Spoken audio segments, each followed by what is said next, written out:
которые залетают в ворот. Так это не берущиеся мячи, как и в первом матче. Глеб. О! 4-2. 4-2. Опять Вячеслав Глеб поучаствовал. Ну а решающий удар нанес Хуршед Махмудов.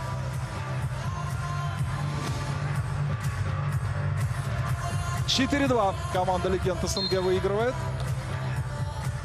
При том, что легенды Африки оставляют приятные впечатления. И у них есть... Вышла вперед. И Джо Адзири забил пятый мяч в ворота команды легенд СНГ. 5-4. О-хо-хо! А вот, пожалуйста, бывает и такое. Госпожа удача. Это шикарная игра Хуршеда Махмудова. 5-5. Легенды СНГ недолго дали лидировать в счете своим соперникам.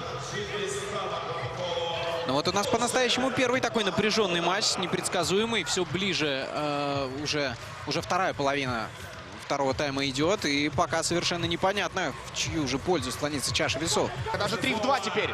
Забегание, удар. И вот тут-то все-таки мяч оказывается в сетке ворот сборной России. 4-1. Это Хуршед Махмудов.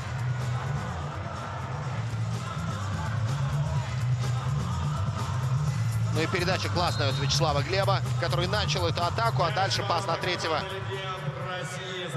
И в пустые ворота. Играйте в футбол! Отличное пожелание Оленичев.